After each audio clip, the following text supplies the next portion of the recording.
ایک صاحب نے یہ کہا کہ عید میلاد النبی کو عید کیوں کہا جاتا ہے؟ عیدیں تو دو ہی ہیں، بڑی عید اور چھوٹی عید، اس کے علاوہ تو عید نہیں ہے۔ تو عید میلاد النبی کو یہ نہیں کہ آپ صلی اللہ علیہ وسلم کے ربیع الاول شریف کو 12 ربیع الاول کو ہم کہتے ہیں یہ عید میلاد النبی ہے، اور عاشق کہتے ہیں کہ یہ عیدوں کی عید ہے۔ سبحان اللہ، یہ وہ عید ہے جس کے صدقے سے ساری عیدیں ملی ہیں۔ سبحان اللہ۔ تو یہ کہتے ہیں جی اگر تو یہ عید کا دن ہے تو عید کے دن تو روزہ رکھنا حرام ہوتا ہے، جبکہ رسول پاک صلی اللہ علیہ وسلم ہر پیر شریف کو روزہ رکھتے، اور آپ نے اس کی وجہ یہ ارشاد فرمائی فیہ ولدت، اس دن میں پیدا ہوا، تو اس کی پیدائش کی شکر کے طور پر میں روزہ رکھتا ہوں، اس کی خوشی میں روزہ رکھتا ہوں۔ تو عید میلاد النبی کو ہم روزہ بھی بہت سارے دیوانے روزہ رکھتے ہیں الحمدللہ، اور عید والے دن تو روزہ نہیں ہوتا۔ روزہ اور عید یہ دونوں ایک دوسرے کے مخالف ہیں، روزہ ہوگا تو عید نہیں ہوگی، عید ہوگی تو روزہ نہیں ہوگا، کہ عید والے دن روزہ رکھنا حرام ہے۔ تو اگر آپ اس کو عید میلاد النبی کہہ رہے ہیں، آپ اس کو ثابت کر رہے ہیں کہ یہ عید کا دن ہے، تو پھر اس میں یہ بھی آپ کہیں کہ اس میں روزہ رکھنا بھی ناجائز ہے، یہ ان کا اعتراض ہے کہ بھی روزہ نہیں رکھ سکتے۔ اب کریم محبوب صلی اللہ علیہ وآلہ وسلم کی زبان اقدس سے جو نکلے ہوئے لفظ ہیں، حضور کی حدیثیں، ہم انہیں کو دیکھ لیتے ہیں۔ ہم ان سے بحثیں کریں گے نا، عقل ہی تو ان کی پلے بات نہیں پڑے گی، ان کی سمجھ بات نہیں آئے گی۔ ہم وہ بات کر لیتے ہیں جو رسول پاک صلی اللہ علیہ وآلہ وسلم نے خود بیان فرمائی ہے۔ آپ صلی اللہ علیہ وسلم نے فرمایا یوم عرفۃ و یوم النحر و ایام التشریق عید اہل الاسلام۔ آپ نے فرمایا یوم عرفہ اور یوم النحر قربانی کا دن اور ایام التشریق یہ اہل اسلام کے لیے عید کے دن ہیں۔ سبحان اللہ۔ ان میں کیا فرمایا؟ یوم عرفہ، اس کو حضور نے فرمایا یہ عید کا دن ہے، یوم النحر بھی عید ہے، ایام تشریق بھی عید ہے۔ اسی طرح رسول پاک صلی اللہ علیہ وسلم نے ارشاد فرمایا ان یوم عاشورا یوم عید، فرمایا 10 محرم الحرام کا جو دن ہے یہ بھی عید کا دن ہے۔ اب حضور کے یہ لفظ آ گئے کہ یہ دن 10 محرم الحرام کا دن بھی عید کا دن ہے، یوم عرفہ کا دن بھی عید کا دن ہے، اور وہی پیارے محبوب صلی اللہ علیہ وآلہ وسلم خود بیان فرما رہے ہیں۔ آپ نے فرمایا سیام یوم عرفۃ احتسب علی اللہ ان یکفر السنۃ التي قبل والسنۃ التي بعد۔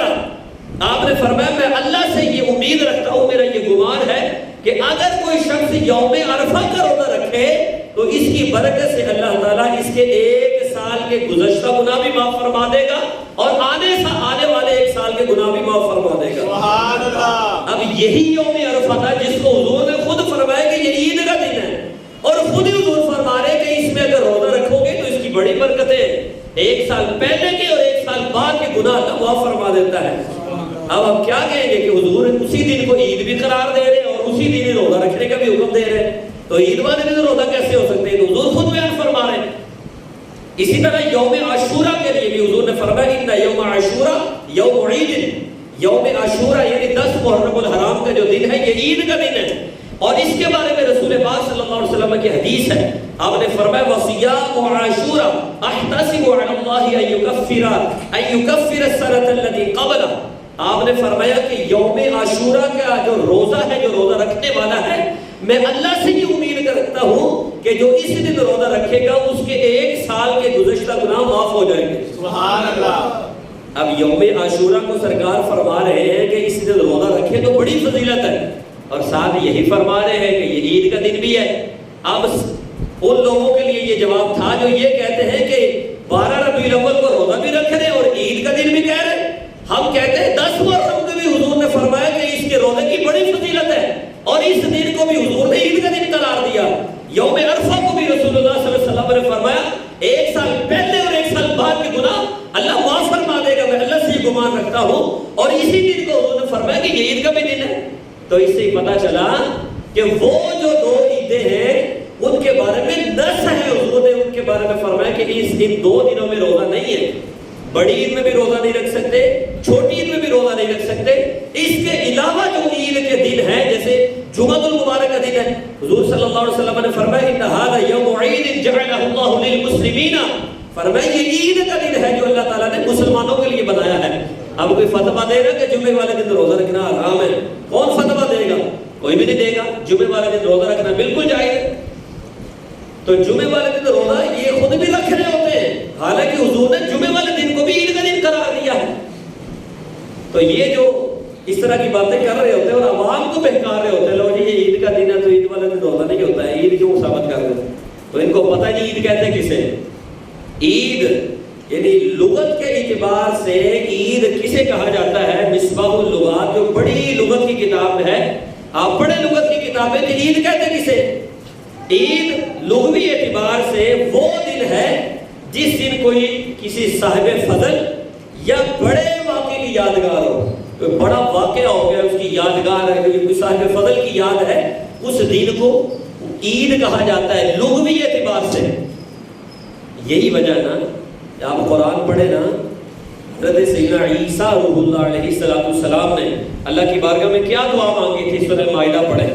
انہوں نے کہا ربنا انزل علینا مائدۃ من السماء تکون لنا عیدا لاولنا وآخرنا.